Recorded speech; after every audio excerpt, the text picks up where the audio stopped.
আসসালামু আলাইকুম। আমি রাতুল শিফাত। আপনাদের অনেকেই জানতে চেয়েছেন এবং অনেকে খুঁজছেন যে কিভাবে ব্র্যাক ব্যাংকের কলেজ বা স্কুল অ্যাকাউন্ট যেভাবে করতে হয় অ্যান্ড এটা করার প্রসিডিউর কী কী অ্যান্ড কীভাবে পাবেন, কী কী ডকুমেন্টস লাগবে, কী কী এটা বেনিফিটস আছে, আমি সম্পূর্ণ আজকে বিস্তারিত বলতেছি। অ্যাকচুয়ালি আজকে ভিডিওটা হুট করে বানানো, এই জন্য ভিডিওটা বানাচ্ছি। যাই হোক, মেইনলি ব্র্যাক ব্যাংক আপনাদের যারা হচ্ছে 18 থেকে 25 বছর বয়সী যারা স্টুডেন্ট আছেন, ভ্যালিড স্টুডেন্ট কিন্তু, ওকে। অনেকে আছেন যে পড়াশোনা করতেছি না বা নিজে একটা উল্টাপাল্টা আইডি কার্ড বানাইলাম, বানানোর পরে ওই আইডি কার্ড দিয়ে আমি স্টুডেন্ট দাবি করব। আসলে ওটা করলেও করতে পারবেন, বাট এখানে আপনার ভ্যালিড আইডি কার্ড লাগবে। তো যারা হচ্ছে 18 বছর থেকে, মানে 18 বছর, সম্পূর্ণ 18 বছর, আপনার এনআইডি কার্ড আছে বাট আপনার 18 বছর হয়নি, এক্ষেত্রে কিন্তু না, সম্পূর্ণ আপনার বয়স 18 হওয়া লাগবে, ওকে। আপনার বয়স 18 থেকে 25 বছরের মধ্যে যদি হয় তাহলে আপনি এই কার্ডটা ইস্যু করতে পারবেন। এই কার্ডটা ইস্যু করার জন্য আপনার যে জিনিসটা লাগবে সেটা হচ্ছে আপনার এনআইডি কার্ডের কালার কপি কিন্তু, ওকে। ফটোকপি হইলেও হবে, বাট কালার কপিটা ওরা বেশি প্রিফার করে ব্যাংক, ওকে। কালার কপি লাগবে। আপনার নমিনির একটা সাদা কালো ছবি, মানে এনআইডির সাদা কালো ছবি হলেও হবে, কালার কপি হলেও হবে। মেনলি ওরা ফটোকপি সাজেস্ট করে। আপনার এবং আপনার নমিনির ছবি লাগবে, আপনার ছবি লাগবে 2 কপি, আপনার নমিনির লাগবে 1 কপি। মেইনলি 1 কপি করে নিয়ে গেলে হয়, বাট ব্যাংক তো বলে আপনাকে 2 কপি নিজের ছবি আর নমিনির ছবি হচ্ছে 1 কপি নিয়ে যাওয়া লাগবে, তাইলেই হচ্ছে হবে।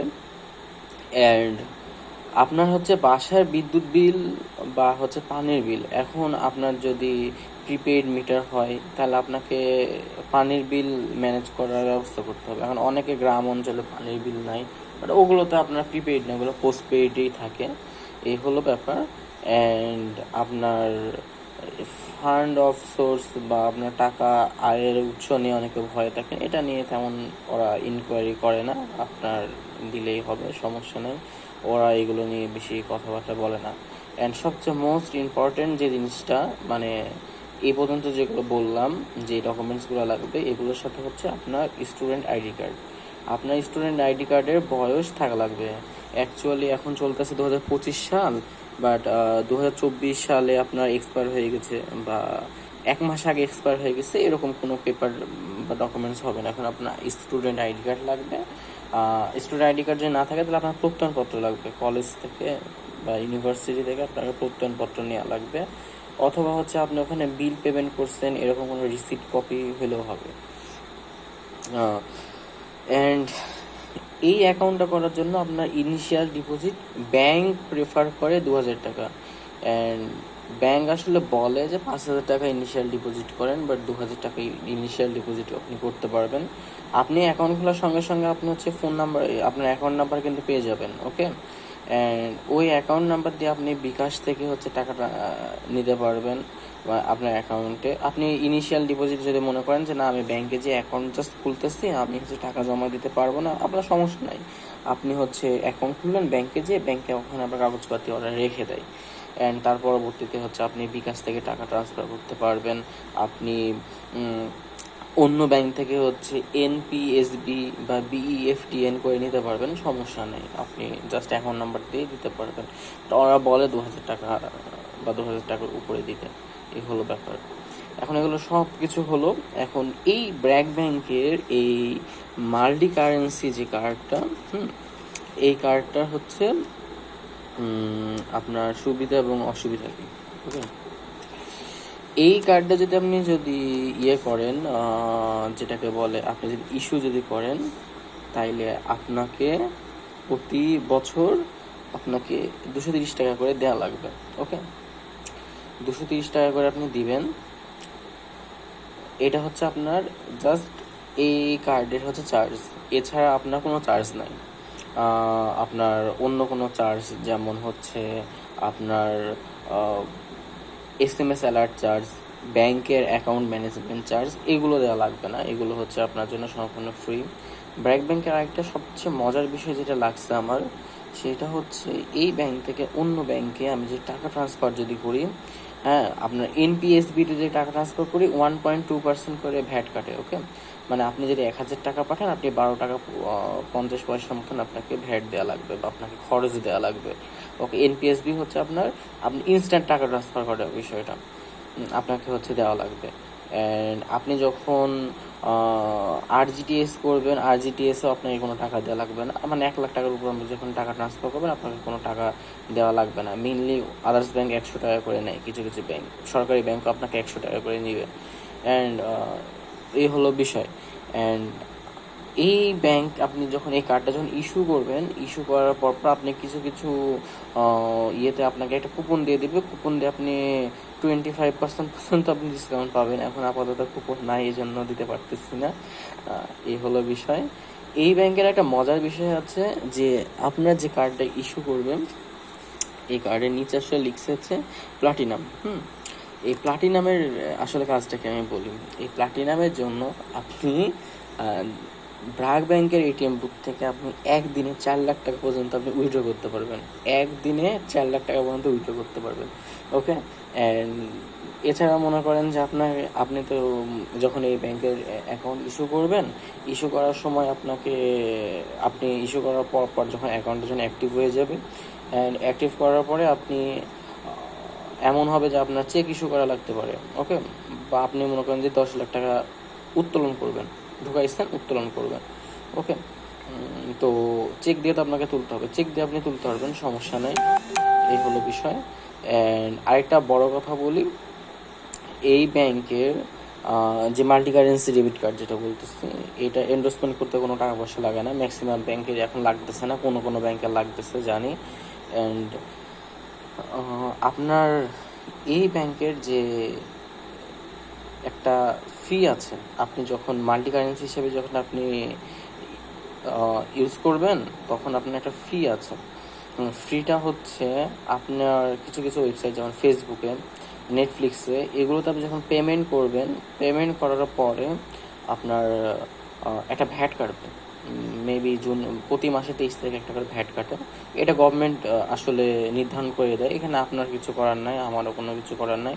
এটা ভ্যাট কাটে। আমি শুনছি যে অন্য ব্যাংকে, কিছু কিছু ব্যাংকে কাটে না, বাট ব্র্যাক ব্যাংকে কাটে। আপনার, হ্যাঁ, এই কার্ডটা পাবেন আপনি সিঙ্গেল কারেন্সিতে। আপনার ভ্যালিড পাসপোর্ট থাকা লাগবে। পাসপোর্টটা নিয়ে যে আপনাকে ব্যাংকে যাইতে হবে, যে বলতে হবে যে আমি হচ্ছে এটা মাল্টি কারেন্সি হিসেবে ইউজ করবো, বা আমি অমুক দেশে যাব, আমার ভিসা আছে, আমাকে এটা ফরেন কারেন্সি ইউজ করার জন্য আমার পারমিশনটা অন করে দিন। তখন আপনার পাসপোর্ট ওরা সিল মারবে। আপনি যদি বলেন যে আমার পাসপোর্ট এক্সপায়ার হয়ে গেছে, ওই পাসপোর্ট গ্রহণযোগ্য হবে না। বা আপনি জাস্ট পাসপোর্ট নাম্বার নিয়ে গেলেন, পাসপোর্ট আছে, এটা দেওয়া হবে না, আপনাকে পাসপোর্ট নিয়ে যাওয়াই লাগবে। অর্থাৎ আপনার পাসপোর্ট থাকা লাগবে। তাছাড়া আপনি এই কার্ড কি আপনি বাংলাদেশ দেশের সরকারের মানে যেগুলো ব্যাংক আছে, সরকারি বেসরকারি, ওকে, কোনো ব্যাংকের কার্ড দিয়ে আপনি বৈদেশিক মুদ্রা আপনি হচ্ছে লেনদেন করতে পারবেন না। তো মেইনলি আমরা হচ্ছে ব্র্যাক ব্যাংকে অসুবিধা দুটা দেখলাম। একটা হচ্ছে প্রতি বছর 230 টাকা করে চার্জ কাটবে। আর যখন আপনার ফরেন ট্রানজ্যাকশন যখন করবেন, একটা ভ্যাট আছে 15%-এর মতন ভ্যাট। ভ্যাটটা হচ্ছে আপনার কাছ থেকে নিবে। আপনি যদি 100 টাকা যদি ফরেন ট্রানজ্যাকশন পেমেন্ট করেন বা কোনো কিছু কিনেন, কোনো কিছু সাবস্ক্রিপশন কিনেন, আপনাকে 15 টাকা সরকারকে দেওয়া লাগবে। অ্যান্ড এই 15 টাকাটা পরে কেটে নেবে ব্যাংক অ্যাকাউন্ট থেকে। ওকে, আচ্ছা। তো এইখানে অ্যাকচুয়ালি আমরা হচ্ছে যে কথাটা বললাম যে আপনার 230 টাকা করে প্রতি বছরে দেওয়া লাগবে, এইটা হচ্ছে আপনি ওয়েভ করে নিতে পারবেন। বিভিন্ন ক্রেডিট কার্ডে ওয়েভ করানোর হচ্ছে আপনার একটা সিস্টেম আছে, এখানে আপনি ওয়েভ করাতে পারবেন। শর্ত হলো আপনাকে আস্থা অ্যাপ ইউজ করতে হবে ব্র্যাক ব্যাংকে। অ্যান্ড আপনি এই আস্থা অ্যাপ দিয়ে আপনি দেখতে পারবেন, আপনি যখন এই কার্ডটা দিয়ে আপনি যখন পজ ট্রানজ্যাকশন যখন করবেন, যখন দোকানে কেনাকাটা এটা পজ ট্রানজ্যাকশন করবেন, 100 টাকার উপরে যদি পজ ট্রানজ্যাকশনে যে এটা ইউজ করেন 500 বার, ওকে, 500 বার যদি আপনি এটাকে যদি ইউজ করতে পারেন, তাইলে হচ্ছে আপনার 1 বছরের এটা হচ্ছে ওয়েভ হয়ে যাবে। ওকে, 1 বছরের ওয়েভ হয়ে যাবে, মানে প্রতিবার বলতে গেলে 50 পয়সা সামথিং লাগবে, 50 পয়সা কম। এ হলো ব্যাপার। 500 বার খরচ করা লাগবে, এই হলো ব্যাপার। এই ব্যাংকটার আরেকটা আপনাকে ভালো কথা বলি, বাংলাদেশের মধ্যে শুধুমাত্র আমি ব্র্যাক ব্যাংকেরই কাস্টমার সার্ভিস নাম্বার বা হেল্পলাইন নাম্বার পেয়েছি, যেখানে টোল ফ্রি নাম্বার। আপনার ফোনে টাকা নাই, আপনি কল দিচ্ছেন, কল দিয়ে তাদের সাথে কথা বলতে পারতেছেন, আপনার সুবিধা অসুবিধা সম্পর্কে আলাপ আলোচনা করতে পারতেছেন, তারা হচ্ছে টোল ফ্রি নাম্বার আপনাকে দিচ্ছে। অর্থাৎ আপনার প্রতি বছর যদি হিসাব করি, আপনার জাস্ট 230 টাকার মতনই খরচ যাবে, আপনি যদি না চান করতে। এছাড়াও আপনি চেক ইস্যু করতে পারবেন, প্রতি চেকের পাতার দাম নেবে হচ্ছে 20 টাকা করে। আপনার প্রথম 5 পাতা ফ্রি দিবে, তারপর থেকে আপনার যতবার ইস্যু করবেন ততবার প্রত্যেকটা পেজের জন্য 10টা পেজ যদি ইস্যু করেন তাহলে 200 টাকা নেবে, 5টা পেজ ইস্যু করলে 100 টাকা নেবে, এরকম আর কি। 100টা পেজ ইস্যু করলে বুঝছেন 20 দিয়ে গুণ করবেন, এই হলো ব্যাপার। এই কার্ডের একটা অত্যন্ত সুন্দর একটা হচ্ছে ফ্যাসিলিটি আছে, ওকে। এই ফ্যাসিলিটিটা অনেক ব্যাংকে নেই, অনেক কার্ডে নেই। আমি কোনো ব্যাংকের কথা, কোনো কার্ডের কথা আমি মেনশন করতে যাচ্ছি না।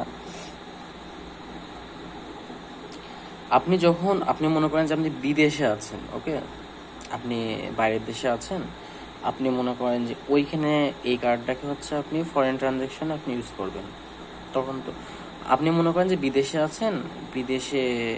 আছেন, অর্থাৎ আপনার ফোন তো ওখানে আছে, আপনার সিম হয়তো রোমিং অফ করা আছে, তো আপনার প্রত্যেকটা ট্রানজ্যাকশনের জন্য আপনার সিমে একটা ওটিপি তো আসবে, তো আপনি ওই ওটিপিটাকে আপনি ইমেলেও নিতে পারবেন, ওকে। এর জন্য আপনার রোমিং খরচটা হচ্ছে বেঁচে যাবে। আপনি ব্র্যাক ব্যাংকের মাধ্যমে এই সুবিধাটা পাবেন যদি অ্যাকাউন্ট যদি করেন, ওকে।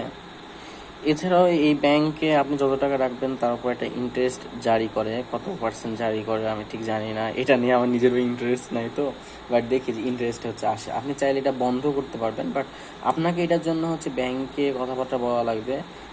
মেইনলি এই নীল কালারের হচ্ছে যে কার্ডটা আগামী সেভার্স, এটা শুধুমাত্র ছেলেদের জন্য।